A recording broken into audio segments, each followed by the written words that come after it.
శ్రీహాసిని స్వరూప లలితాంబికాయే నమః. శివాయ గురవే నమః. శ్రీ గురుభ్యో నమః. హరి ఓం.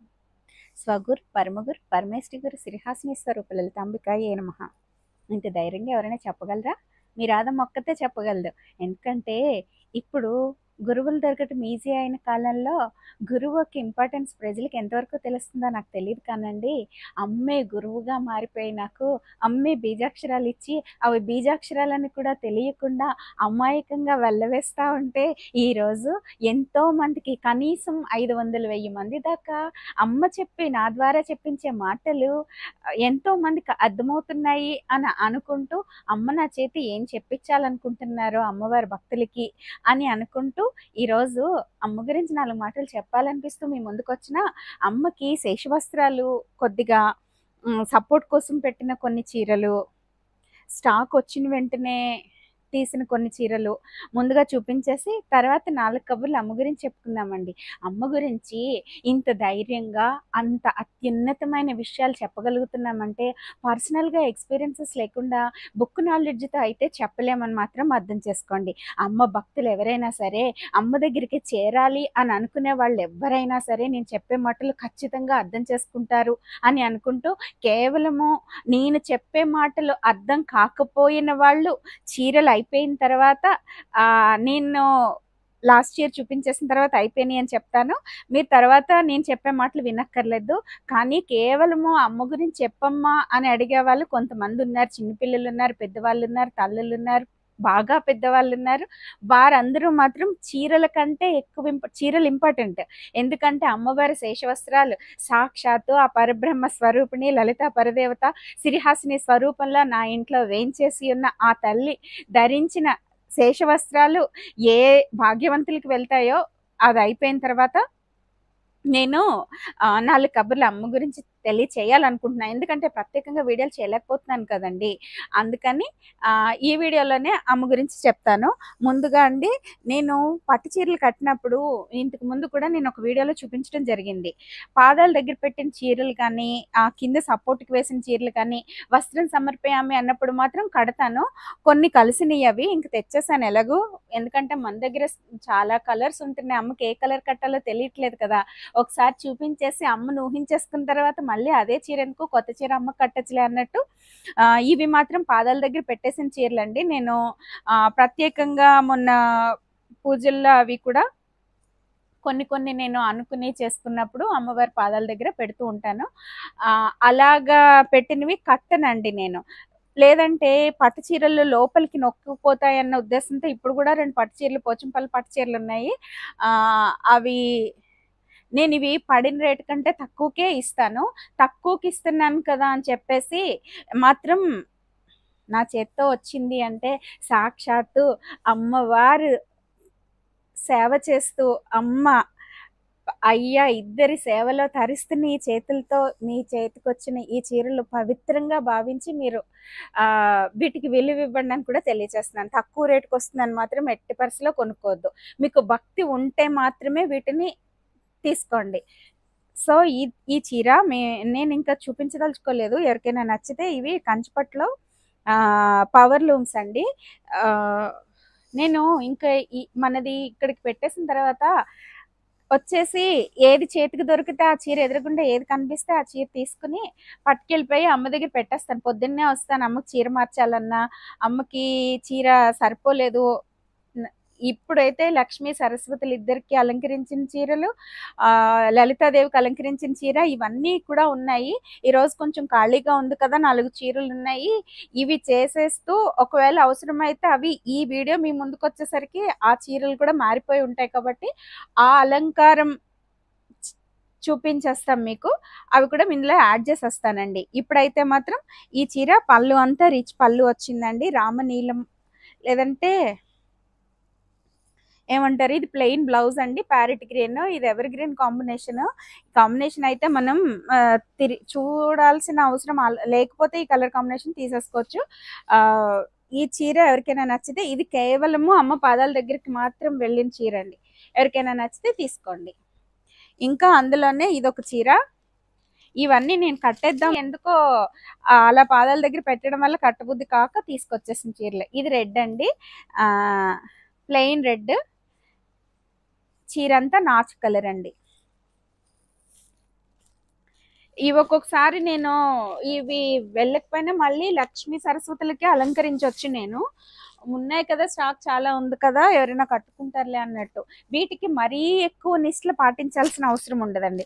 గుడికి వెళ్ళినప్పుడు, గృహప్రవేశానికి వెళ్ళినప్పుడు అమ్మకు కట్టినవి అనుకోండి బాగా జాగ్రత్తగా ఉండండి. ఇప్పుడు నేను కంచి వెళ్ళాను అనుకోండి, అమ్మకు కట్టిన చీరలు గుళ్ళోకి వెళ్ళినప్పుడు కట్టుకుంటాను. మళ్ళీ వాష్రూమ్స్కి అవి వాటితో వెళ్ళనండి నేను. కొంచెం అవి చిన్న చిన్నవి నేను తెలియచేస్తున్నాను ఎప్పటికప్పుడు. అయినా కూడా ఇవి పర్వాలేదు. ఇవి నేను అమ్మకు అలంకరించినవి కాదు, అమ్మ తగిలినవి కింద మాత్రం తీసుకోండి. ఇది కూడా అలాంటిదే ఒక చీర. ఇది మంగళగిరి అండి. 150 బోర్డర్స్ అంటారు కదా, ఈ చీరలు అండి. రన్నింగ్ బ్లౌజ్ వచ్చేస్తాయి, పళ్ళు లైన్స్ వస్తుంది. ఇవి నేను చాలా చీరలు యాక్చువల్గా అమ్మాను. అందులో ఇదొక చీర అండి. ఇది కూడా 150 బోర్డర్స్.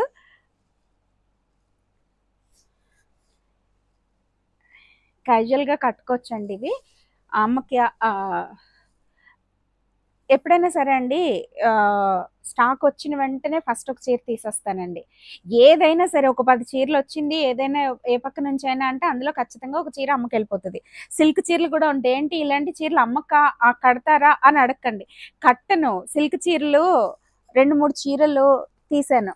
ఈ స్టాక్ ఇది బెనారస్ నుంచి స్టాక్ వచ్చినప్పుడు, బెనారస్ నుంచి జార్జెట్స్ ఎవరో తెప్పించారు, గుర్తులేదు నాకు ఇది ఎక్కడి నుంచి వచ్చిందో. ఈ చీర కట్టలేదండి, స్టాక్ అంతే, అమ్మది అంతే. ఇది అమ్మది అంతే. స్టాక్ అలా ఓపెన్ చేయగానే కంటికి ఎదురుగుండా కనిపించిన చీర. నలుపు అమ్మకి కడతాను. ఖాళీ అవతారంలో అమ్మకి ఖచ్చితంగా నలుపు కడతాను. సో అలా వచ్చిన చీర. ఈ చీర కూడా ఎవరికైనా నచ్చితే ఫోటో తీసి పెట్టండి. ఇది కూడా ఇందాక రెడ్ చీర పెట్టాను కదా, అలాంటిదే అండి. యాక్చువల్గా లక్ష్మీ సరస్వతులు కడదామని తెచ్చినవే, అమ్మవారికి పాదాల దగ్గర పెట్టడం జరిగింది. ఇది ఒక చీర అండి. ఇది సిల్క్ చీర. ఇంకా అసలు దీనికి అమ్మ దగ్గర పెట్టినట్టు కంటే అమ్మకు తీసిన చీర కిందే తీసుకోండి. ఇది కోట విస్కోస్ అన్నారు. కోట కాదండి, ఇది జార్జెట్ అండి. ఇది స్టాక్ రాగానే ఫస్ట్ చీర కదా, అందుకని తక్కువ రేటుకి అమ్మకు తీసిన చీర అండి. నేను పడిన రేటు కంటే కూడా తక్కువకి వేసుకుంటానండి. సో ఈ చీర కింద 2 బోర్డర్స్ వచ్చినాయి. బ్లౌజ్ ఏమో ఆరెంజ్ కలర్ వస్తుందండి. చీర అంతా ఇలా వస్తుంది. ఈ కలర్ బ్లౌజ్ ఇచ్చేసారా, ఈ ఆరెంజ్ వచ్చింది. పళ్ళు సేమ్ అంతా ఒకలాగే వచ్చేస్తుంది. ఈ చీర ఎవరికైనా నచ్చితే ఫోటో తీసి పెట్టండి. ఇంకా ఇది లంగా ఓణి అండి. ఇందులోనే మనకి ఇది కట్టిందేనండి అమ్మవారికి. వీలైతే ఫోటో యాడ్ చేస్తాను. మంగళగిరి అండి ఇది. ఇందులోనే బ్లౌజ్ కూడా ఉంటుందండి. 3.75 ఎంతో ఉంటుందన్నారు. 3 మీటర్స్ సరిపోతుందమ్మా అని ఏదో ఈ కొలతలు నాకు తెలియదు, కానీ లంగా ఓణి కింద ఇలా ఇచ్చారు. మీరు కూడా సరిపోతే కుట్టించుకోండి, అది మీ చాయిస్. ఇది ఓణి అండి, పింక్ కలర్. ఈ లంగా ఓణి అమ్మకి లంగా జాకెట్ కింద సెట్ చేసుకున్నాను నేను. అమ్మకి లంగా జాకెట్లు వేయాలని ఎప్పటి నుంచో కోరిక, అలా కూడా తీర్చేసుకున్నాను. లంగా ఓణి వేసాం కదా ఒకసారి, ఇప్పుడు లంగా జాకెట్ కింద దాన్నే సెట్ చేశాను. ఇది కూడా పాదాల దగ్గర పెట్టేసిన కాటన్ చీర. ఇది ఆల్రెడీ ఒకసారి మనం సేల్లో కూడా పెట్టాము. నేను పట్టుకెళ్ళి అమ్మ పాదాల దగ్గర పెట్టేసి తీసుకొచ్చేసాను. అది నచ్చితే తీసుకోండి. అలాంటిదే ఇదొకటి. ఇవి 4 చీరలు ఉన్నాయి. కావాలంటే ఎవరికైనా సప్లై కూడా చేయగలం కదా. ఇవి ఎక్కువ ఉన్నాయి మన దగ్గర. మంగళగిరి చీరలు కూడా స్టాక్ వచ్చినప్పుడు తీసిన చీరే కట్టచ్చు. కానీ ఎందుకు అన్ని పట్టు చీరలు కట్టాలని ఆశ ఎక్కువైపోయింది కదా నాకు. అందుకని ఆ చీరలు కట్టబుద్ధి కట్టలేదు. ఇప్పుడు కంచిపట్లకు దిగిపోయాం మనం. పోచంపల్లి పట్టు అన్ని లైన్లో ఉన్నాయి. స్టాక్ వచ్చిందంతా తీసాను. ఒక 10 చీరల దాకా పట్టు చీరలే ఉన్నాయి కదా అమ్మవారికి. చూడండి, ఈ చీర చంద్రకాంత్ కలర్ అండి. గ్యాప్ బోర్డర్స్ అండి. ప్యూర్ పట్టు బై పట్టు అండి. ఇది పట్టు ప్యూర్ అండి. బ్లౌజ్ ఇలా వచ్చిందండి. నేను ఒక్కొక్కసారి ఫోటోలు తీయటం మర్చిపోతున్నానండి. ఫోటోలు తీయలేదు కదా అని అమ్మ భక్తులు అబద్ధం చెప్పరని మాత్రం గుర్తుంచుకోండి. ఇంక దీని గురించి పెద్ద ఎక్స్ప్లెనేషన్స్ ఇవ్వను నేను. అది మోక్షగాములు అబద్ధం చెప్తారా? అదే చీరలు అమ్ముకోవడానికి ఏంటేంటో మాట్లాడుతున్నారు కొంతమంది. మనం మాట్లాడొద్దు వాళ్ళ గురించి కదా. మన మన అమ్మవారికి అటు ఇటు లక్ష్మీ సరస్వతులు ఇద్దరు వేంచేపు చేశారు కదా, వారిద్దరికి లక్ష్మీదేవికి కట్టిన చీర ఒక మేడం తీసేసుకున్నారు. ఇది సరస్వతీదేవికి కట్టిన చీర అండి. ఇది ప్యూర్ పట్టు అండి. ఈ క్లాతులు అండి రేట్ని బట్టి క్లాతులు మారిపోతాయి. ప్యూర్ పట్టు లైన్స్ వచ్చింది.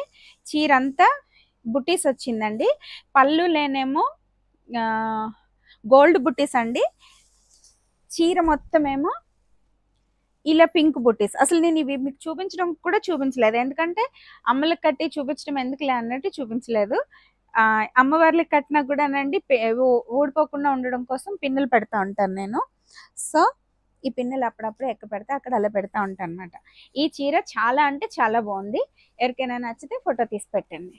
ఎప్పుడైనా సరే ప్రైస్ మారింది అంటే ఖచ్చితంగా ఆ చీరలు వేరు, ఆ క్లాత్ వేరు, జరీ వేరు, ఇవన్నీ మనకి depends completely on the quality అండి. Quality of the sari decides that prices అండి.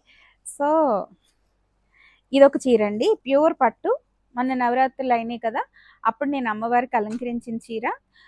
లాస్ట్ 1 వీక్ అమ్మవారి మీదే ఉన్నది. వీలైతే ఈ ఫోటో ఉంది. నేను జనరల్గా ఎంతో నచ్చి మా పిల్లలు ఎవరో ఒకళ్ళు అమ్మ ఎలా ఉన్నారు హాసిని చూపించమ్మా అన్నప్పుడు సరిగా కనిపించకపోతే అప్పుడు ఫోటో తీస్తూ ఉంటాను.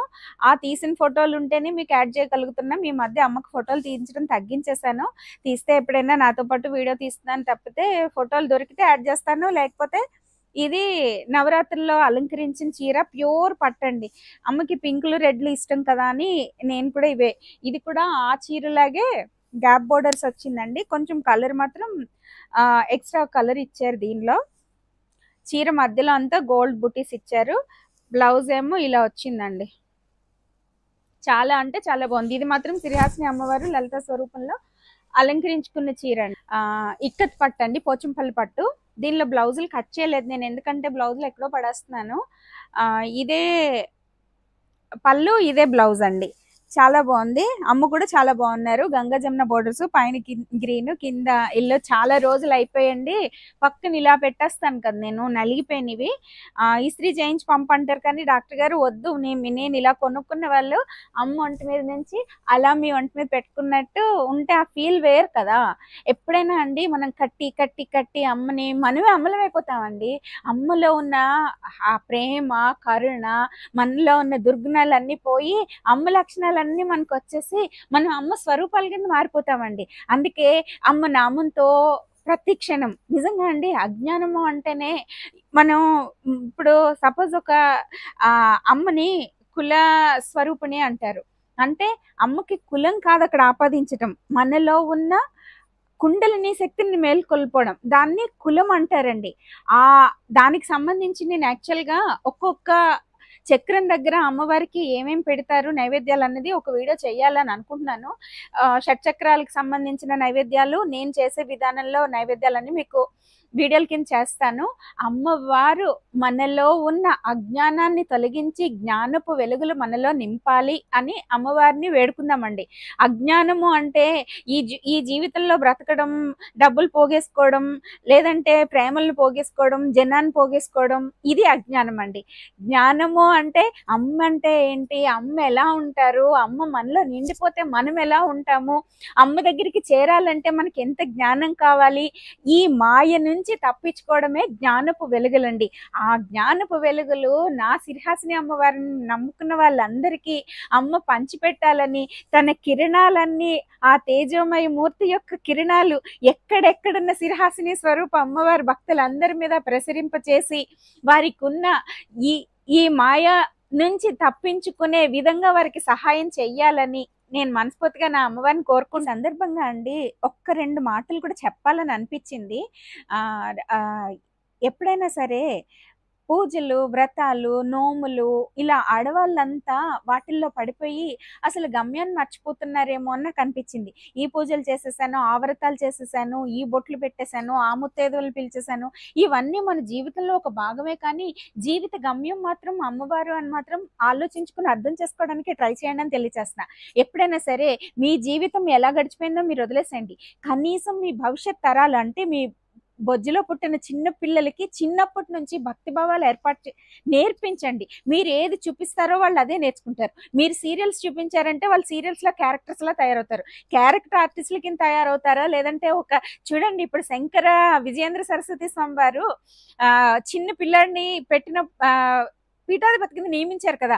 చిన్న 25 years బాబు అంతే ఉన్నతంగా చూస్తున్నప్పుడు మన పిల్లల్ని అలా తయారు చేసుకుందామా. మనం అందరము పీఠాధిపతులం అవ్వక్కర్లేదు. మనం అందరం అమ్మ భక్తులుగా, సాధకులుగా అమ్మ చరణాలను చేరాలి అంటే సాధన. ఆ సాధన పెద్ద వయసు అయిపోయిన తర్వాత మా చిన్నప్పుడు ఉండేది, ఇంకా ఏజ్ అయిపోయిన తర్వాత కాశీ వెళ్దాం, లేదు కుదరదు, వయసులో ఉండగానే వెళ్ళండి. ఏజ్ అయిపోయిన తర్వాత కాళ్ళ నొప్పులు, లేవలేము, కూర్చుంటే పడుకుంటే అమ్మ అమ్మ అమ్మ అంటాం.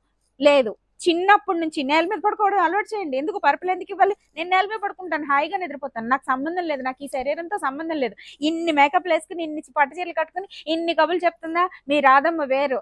ఎప్పుడైనా సరే మీ సినిమాల్లో చూస్తున్నాం కదా, కొంతమంది ఎదురుగుండా వేసుకుని వేషాలు వేసుకుని ఆరెంజ్ కలర్ డ్రెస్సులు వేసుకుని రుద్రాక్షలు వేసేసుకుంటే మీకు దేవుళ్ళలాగా కనిపించి కాలం. నో, అలాగే ఎప్పుడు ఆలోచించకండి. మీరు వేషం వేయాల్సిన అవసరం లేదు. ఎక్కడో అంటారు కదా, మీరు మాంసం తింటున్నారు కదా అని బోన్స్ అన్ని మెళ్ళో దండ కింద వేసుకోకర్లేదు కదా అని, మీరు భక్తులు కదా అని చెప్పేసి మీరు ఇన్ని వేషాలు వేసుకోకర్లేదు. ఏ వేషంలో ఉన్న ఈ హృదయ పీఠం అంతా అమ్మవారి కోసం నిర్మలంగా నిశ్చలంగా తయారు చేసేసి ఒక పద్మం మీ హృదయ పద్మంలోనే అమ్మవారు నివసించేలాగా చేసుకున్నట్లయితే మనం అమ్మ భక్తులు. అలా అవ్వాలి అంటే మళ్ళీ మొదటికి వచ్చాను, వయసు అయిపోయిన తర్వాత చేసేవి సరిపోవు. మళ్ళీ ఉత్తర జన్మలు ఏ విధంగా మనం ఎత్తాల్సి వస్తుందో తెలీదు. చిన్నప్పటి నుండి పిల్లల్ని భక్తి మార్గంలో భగవద్గీత, రామాయణం, మహాభారతం, భాగవతం వీటన్నింటినీ నేర్పిస్తూ మీరు అవి చూస్తూ మీరు అవి నేర్చుకుంటూ మీరు ముందుకెళ్ళినట్లయితే జ్ఞానం ఎప్పుడైనా అండి, ఈ పూజలు వ్రతాలు ఇవన్నీ కూడా మీకు విగ్రహం లేకపోతే ఎదురుగుండా మన మనసుని నిశ్చలం చేసి అమ్మ ముందు నిలబడితే, మన మనసుని బుద్ధిని నిలపటం కోసం ఉపయోగపడతాయి. మీరు ఎప్పుడైతే ఆ స్టేజ్ని దాటుతారో అప్పుడే మీకు జపంలోకి, సాధనలోకి దిగ్గలుగుతారు. ఆ సాధనలో దిగిన తర్వాత మాత్రమే మీకు గమ్యం ఏంటో అర్థమవుతుంది. ఆ గమ్యాన్ని చేరుకునే మార్గంలో ఈ పూజలు అన్నవన్నీ బేసిక్ మొదటి మెట్టు. కానీ అక్కడే ఉండిపోకండి, ఆ పూజల్లోనే అక్కడే ఉండిపోకండి. దీన్ని దాటి మెట్టు ఎక్కుతూ అమ్మని చేరుకోండి అని చెప్పేసి తెలియచేస్తున్నాను. జ్ఞానము అజ్ఞానము అంటే, జ్ఞానము అంటే అండి అమ్మ గురించి తెలుసున్న జ్ఞానం, అమ్మ గురించిన తత్వం అర్థం చేసుకోవడం. ఆ జ్ఞానం కలగచేయాల్సింది కూడా మళ్ళీ అమ్మే. అంటే మీరు ఎప్పుడైతే నిర్మలంగా తయారవుతారో, చిన్నప్పటి నుండి పిల్లల్ని ఏది మంచి ఏది చెడు వాళ్ళకి తెలియటం ఒక ఎత్తు, మీరు తీర్చిదిద్దడం ఒక ఎత్తు. సో నేర్పించండి. అదే సందర్భంగా ఈ సొసైటీలో ఏం జరుగుతుందో మర్చిపోవద్దు. నేను మాట్లాడుతూ ఉంటే కొంచెం ఎక్కువకి వెళ్ళిపోతున్నాను. చిన్నప్పటి నుంచే పిల్లల్ని భక్తి మార్గంలో నడిపించండి అని తెలియచేయడం నా ముఖ్య ఉద్దేశము. ఆ భక్తి ద్వారా మనకి రాబోయే కష్టాలు ఏమన్నా ఉన్నా కూడా అమ్మవారు తోడుండి, అంటే ఆ భగవతి తోడుతో మనం ఎటువంటి కష్టాలనైనా గట్టెక్కిస్తూ అమ్మ చరణాలను చేరుకుంటే మన జీవితం గమ్యం, పుట్టినందుకు ఈ జీవితం వేస్ట్ అవ్వకుండా ఉంటుంది అన్న విషయం మీకు తెలియాలన్న ఉద్దేశంతో నేను చెప్తున్నానండి. ఏమైనప్పటికీ ఖచ్చితంగా నేను చెప్పినవి మీకు అందరికీ అర్థమయ్యాయని అనుకుంటున్నానండి. అమ్మ గురించిన విషయాలతో మరొక వీడియో ద్వారా మీ ముందుకు వస్తానని తెలియజేస్తున్నానండి. అందరికీ నమస్కారము. మీకు ఈ వీడియో నచ్చినట్లయితే please do like, share and subscribe me Radhamma vlogs. Thank you.